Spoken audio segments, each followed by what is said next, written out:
जी अस्सलाम वालेकुम स्टूडेंट्स।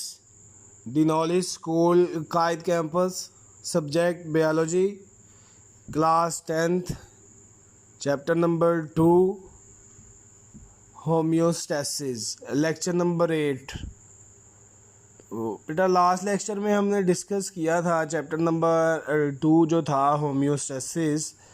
तो उसमें हमने होम्योस्टैसिस की डेफिनेशन डिस्कस की थी। मैं दोबारा रिपीट कर देता हूँ। The maintenance of internal environment due to harm of fluctuation into the internal external environment is called homeostasis. Means के लिविंग ऑर्गेनिज्म का इंटरनल जो कंडीशन है उनकी उसको मेंटेन रखना, इसके बावजूद के एक्सटर्नल इन्वायरमेंट में जो मर्ज़ी प्रॉब्लम आ रही हैं, जो मर्ज़ी चेंजेस आ रही हैं, तो उसमें हमने होम्योस्टैसिस की ये डेफिनेशन डिस्कस की थी। उसके बाद ओस्मो रेगुलेशन, फिर थर्मो रेगुलेशन, एक्सक्रीशन, फिर हमने डिस्कस किया हुआ था, टॉपिक स्टार्ट किया हुआ था होम्योस्टैसिस इन द प्लांट्स। तो उसी के अंदर ये टॉपिक हमारा आ रहा है osmotic adjustment in the plants. On the basis of the available amount of water and salt, plants are divided into 3 groups. Plants को 3 ग्रुप में डिवाइड किया गया है जी। सबसे पहला है हाइड्रोफाइट्स। सबसे पहला क्या है? Hydrophytes. Hydro mean water, phytes mean plants. Phytes जहाँ भी आएगा इसका मतलब है प्लांट्स। तो हाइड्रो मीन वाटर। तो the plants which are live completely or partially submerged in fresh water is called hydrophytes। ये इसकी डेफिनेशन आ गई। अब नीचे आप इसकी हेडिंग देंगे अडाप्टेशन या फीचर्स या करेक्टर। तो वो ये आप पॉइंट बना लें। सबसे पहला है जी, such plants do not face the problem of water shortage. अब देखें ना बेटा, खुद सोचें, एक प्लांट है, उनका जो हैबिटेट है वो है ही वाटर है, तो क्या उनको कभी प्रॉब्लम होगी वाटर शॉर्टेज की? कभी नहीं होगी। ये आप पहला इसका करेक्टर लिखें। उसके बाद है जी, they have develop mechanism for the removal of extra water from their cell. ये सेकंड पॉइंट लिखें। थर्ड लिखें जी, hydrophytes have broad leave with the large number of stomata on their upper surface. इनका जो लीव साइज़ है वो large होता है और स्टोमेटा जो है वो काफ़ी अमाउंट में होते हैं और होते भी लीव्स की ऊपर वाली सतह पे हैं। वो क्यों होते हैं? ताकि सनलाइट जो है वो डायरेक्टली इन पर पड़े और ज़्यादा से ज़्यादा जो है वो ट्रांसपिरेशन हो। ट्रांसपिरेशन रेट जो है वो इनका ज़्यादा होता है, ये भी पॉइंट बना लें। This character help them to remove the extra amount of water. The most common example of such plants is water lily.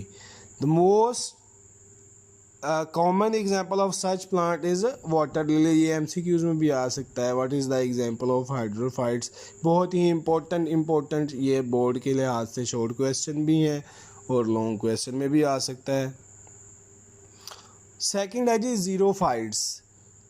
Zero means dry, phytes mean plant. The plants that are live in the dry environments, they possess thick, waxy cuticle over their epidermis to reduce water loss from the internal tissue। जी सबसे पहला जो इसकी definition है, उसके बाद आप इसकी heading देंगे, इसके करैक्टर्स की, फीचर्स की। तो उसमें बेटा सबसे पहले आप पॉइंट लिखेंगे कि इनके ऊपर, इनके लीव्स के ऊपर एक वैक्सी क्यूटिकल लेयर होती है जो ट्रांसपिरेशन के रेट को कम करती है, क्योंकि ये पहले ड्राई इन्वायरमेंट में रहते हैं। अगर ट्रांसपिरेशन के रेट को कम ना किया जाए तो इनको वाटर शॉर्टेज प्रॉब्लम जो है वो हो जाएगी। इनको जो है वो प्रॉब्लम ऑफ वाटर शॉर्टेज होगी क्योंकि ये ड्राई एरिया में रहते हैं। मीन्स के जो हाइड्रोफाइट्स के करेक्टर हैं वो इसमें हमने उलट कर देने हैं। उसमें स्टोमेटा हमारे पास क्या थे? हाइड्रोफाइट्स में लार्ज नंबर में थे। यहाँ पे क्या है? They have less number of stomata to reduce the rate of transpiration. Such plants have deep roots to absorb maximum water from soil. इन प्लांट्स की जो रूट्स होती हैं वो काफ़ी डीपली चली जाती हैं वाटर की अब्जॉर्बशन के लिए। नेक्स्ट इसका करेक्टर है जी, some xerophytes have special parenchyma cell in stem are roots in which they store a large quantity of the water। कुछ जो जीरोफाइट्स हैं उनके पास स्पेशल किस्म के पेरेन्काइमा सेल होते हैं जो या रूट्स होती हैं जिनके ज़रिए वो लार्ज क्वांटिटी में वाटर स्टोर कर लेते हैं. This makes their stem are roots wet and juicy called succulents organ. ऐसे प्लांट्स, ऐसे ज़ीरोफाइट्स प्लांट जिनके पास पेरेन्काइमा सेल होते हैं और वो वाटर स्टोर कर लेते हैं, इस स्टोरेज की वजह से उनकी रूट्स या जो स्टेम है वो वेट या जूसी हो जाती है. इस तरह के जो ऑर्गन हैं या प्लांट्स हैं इनको हम सक्यूलेंट ऑर्गन कहते हैं. इसकी एग्जांपल है जी कैक्टाई या कैक्टस. इसकी एग्जांपल क्या है? कैक्टाई और कैक्टस. तो हाइड्रोफाइट्स और ज़ीरोफाइट्स एक दूसरे के ऑपोजिट हैं, करैक्टरिस्टिक एक दूसरे के ऑपोजिट हैं. हाइड्रोफाइट्स वाटर में रहते हैं, ज़ीरोफाइट्स ड्राई एरिया में रहते हैं. दोनों के करैक्टर एक दूसरे के ऑपोजिट हैं. लास्ट वन जो थर्ड टाइप्स है हमारे पास वो है जी halophytes. Halo mean salty, fights mean plants. The plants live in sea water and are adapted to salty environments is called halophytes. ऐसे प्लांट्स जो सी वाले एरिया में रहते हैं, जहाँ उस एरिया में रहते हैं जहाँ पे साल्टी इन्वायरमेंट होता है, उसको कहते हैं halophytes. Salt enter in the body of such plants due to their higher concentration in sea water. अच्छा जी, इनकी बॉडी में जो साल्ट है वो इसलिए एंटर होता है क्योंकि आउटर जो इन्वायरमेंट है वहाँ पे साल्ट की कंसंट्रेशन क्या है? ज़्यादा है. और ये कंसंट्रेशन के जो है वो काम होता है कि जहाँ पे मॉलिक्यूल ज़्यादा हो वहाँ से कम की तरफ मूव करते हैं. तो अगर हम बात करें आउटसाइड की सेल के, तो आउटसाइड सेल जो है वो साल्ट की अमाउंट ज़्यादा है एज़ कम्पेयर टू इनसाइड. इसलिए साल्ट जो है वो इनकी बॉडी में मूव करता है प्लांट्स की में. On the other hand water tends to move out of their cell into the hypertonic sea water. अब ज़ाहिर सी बात है ना कि एज़ कम्पेयर टू सेल अगर हम बात करें तो बाहर वाला जो इन्वायरमेंट है वो क्या है? साल्टी है.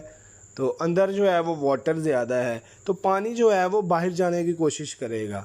When salts enter into the cell, plants carry out active transport to move and hold large amount of salt in the vacuole. इसलिए जैसे ही साल्ट एंटर होता है तो प्लांट एक्टिव ट्रांसपोर्ट करते हैं, एनर्जी का यूज़ करते हैं. एक्टिव ट्रांसपोर्ट ये होती है कि उसमें एनर्जी का हम इस्तेमाल करते हैं. Salts are not allowed to move out through the semi-permeable membrane of the vacuoles. तो जब ये साल्ट वैक्यूल में स्टोर कर लेते हैं तो ये इस वहाँ से बाहर नहीं आ सकते सेमी परमिएबल मेम्ब्रेन से. So the sap of vacuole remains even more hypotonic than the sea water. इसी वजह से जो इंटरनल इन्वायरमेंट है वो मोर साल्टी हो जाता है as compare to the outside. In this way water does not move out of the cell. Many sea grasses are included in this group of the plants. तो बेटा ये थोड़ा सा कंसेप्चुअली है. मैं दोबारा इसका कंसेप्ट आपको समझाने की कोशिश करता हूँ कि ये 9th क्लास में भी आपने डिस्कस किया था. वहाँ पे हमने डेफिनेशन देखी थी हाइपोटोनिक और हाइपरटोनिक इन्वायरमेंट. तो आउटसाइड जो इन्वायरमेंट है हाइपरटोनिक इन्वायरमेंट, जहाँ पे साल्ट की कंसंट्रेशन जो है वो ज़्यादा है. साल्ट की कंसंट्रेशन ज़्यादा है, वाटर की कम है. तो अगर हम बात करें प्लांट्स के इंटरनल इन्वायरमेंट्स की, वहाँ पे साल्ट कम है, वाटर ज़्यादा है. तो बाहर जो है वो साल्ट ज़्यादा है और वाटर कम है. इसलिए जो सॉल्ट है वो बाहर से जो है वो प्लांट्स में मूव करेगा और वाटर जो है वो प्लांट से बाहर मूव करने की कोशिश करेगा, क्योंकि अंदर पानी ज़्यादा है, बाहर जो है वो साल्ट ज़्यादा है. तो मॉलिक्यूल्स हमेशा जो है वो मोर कंसंट्रेशन वाले इलाके से कहाँ जाते हैं? लोअर कंसंट्रेशन वाले इलाके की तरफ. तो ये था हेलोफाइट्स, इसकी एग्जांपल भी. तो ये था osmotic adjustment in the plants, hydrophytes, xerophytes, halophytes.